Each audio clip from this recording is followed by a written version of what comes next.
Assalamualaikum warahmatullahi wabarakatuh. Halo anak-anak semua.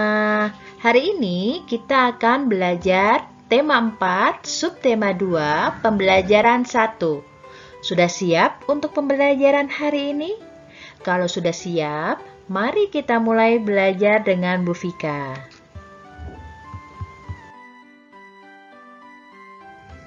Ingatkah kalian? Berdasarkan jenisnya, pantun dibedakan menjadi 4. Apa saja? Yaitu pantun nasihat, pantun jenaka, pantun teka-teki, dan pantun kiasan. Untuk mengetahui makna pantun, kamu harus membaca dan memahami bagian isi pantun. Isi pantun terdapat pada baris ketiga dan 4 dalam sebuah pantun. Makna pantun, makna atau isi pantun adalah tujuan dibuatnya sebuah pantun. Baik, Bu Guru lanjutkan. Perhatikan pantun di bawah ini. Si Nana mengayuh sepeda, di dahinya penuh peluh. Wahai anak-anak muda, sehat itu pasti kamu butuh. Nah, sekarang kita cari apa makna pantun tersebut.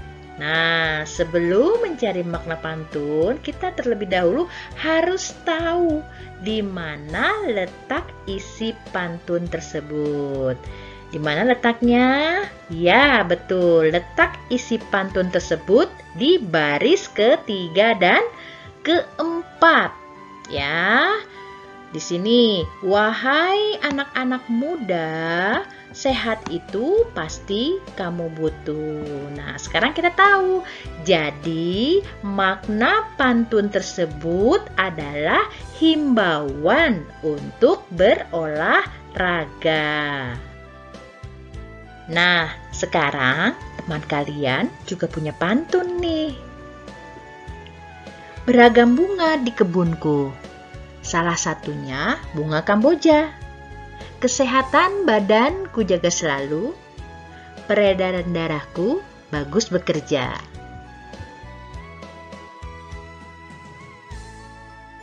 Kita lanjutkan ya. Nah, sistem peredaran darah manusia itu tersusun atas 3 organ. Apa saja? Jantung, pembuluh darah, dan darah.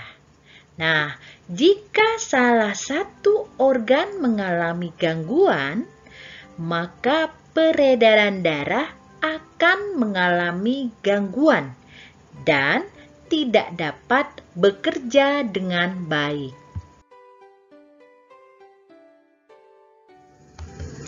Apa saja jenis gangguan pada organ peredaran darah manusia?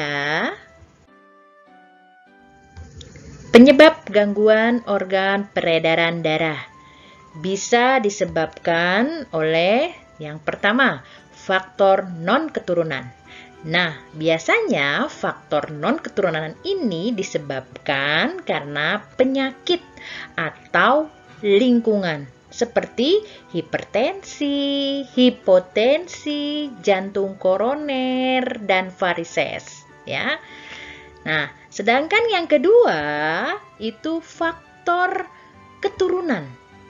Untuk faktor keturunan ini artinya sudah bawaan dari orang tuanya atau dari lahir. Ya, contohnya hemofilia dan talasemia. Kita bahas satu persatu ya. Berikut adalah beberapa gangguan kesehatan pada jantung dan pembuluh darah manusia. Gangguan yang pertama adalah hipertensi dan hipotensi. Yang kedua, jantung koroner. Dan yang ketiga, varises. Kita bahas satu persatu ya.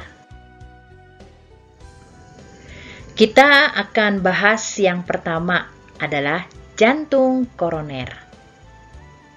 Jantung koroner adalah gangguan jantung karena adanya penyempitan pembuluh darah yang mengarah ke jantung. Penyebabnya apa? Tersumbatnya pembuluh darah oleh berbagai macam zat seperti lemak dan kapur. Bagaimana gejalanya? Gejala jantung koroner adalah sesak napas, nyeri pada dada sebelah kiri, dan cepat lelah. Yang kedua, kita akan bahas hipertensi atau darah tinggi. Hipertensi adalah naiknya tekanan darah di atas normal. Tekanan darah normal itu biasanya 120/80 mm air raksa. Penyebab hipertensi adalah usia lanjut, gaya hidup tidak sehat, jarang berolahraga, dan stres. Nah, gejalanya bagaimana? Gejalanya adalah sakit kepala, lemas, jantung berdebar-debar, nyeri dada, dan masalah pada penglihatan. Nah, pada gambar berikut ini adalah gambar hipertensi ya, tekanan darah tinggi. Nah, kalau tekanan darahnya di atas 120/80 mm air raksa, ini sudah bisa disebut hipertensi. Selanjutnya, hipotensi atau darah rendah. Hipotensi adalah kondisi ketika tekanan darah di dalam tubuh menurun, yaitu lebih rendah dari 90/60 mm air raksa. Penyebabnya apa? Bisa faktor usia, efek samping obat-obatan, penyakit jantung, dan pendarahan hebat. Gejalanya biasanya pusing, mual, pingsan, konsentrasi berkurang, lemas, dan pucat. Selanjutnya, varises. Varises adalah pelebaran pembuluh balik atau vena. Varises sering terjadi di tubuh bagian bawah seperti betis.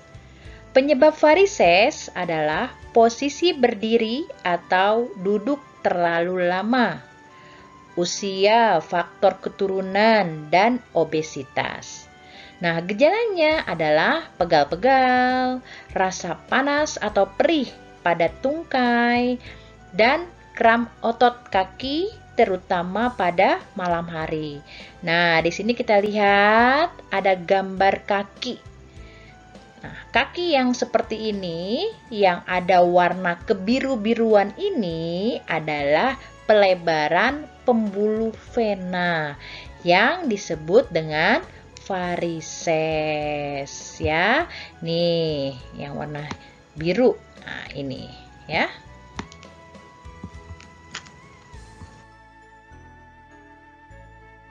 Gangguan pada peredaran darah selanjutnya yang disebabkan karena faktor keturunan, yang pertama adalah hemofilia. Hemofilia adalah penyakit keturunan yang menyebabkan tubuh kekurangan protein untuk proses pembekuan darah. Ketika terluka, penderita hemofilia darahnya sukar membeku.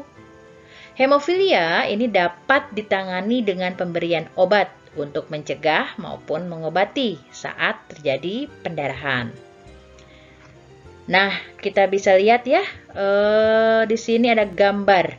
Kalau pada darah normal, ini ketika terjadi luka, maka darahnya akan membeku, seperti yang warna merah tua ini.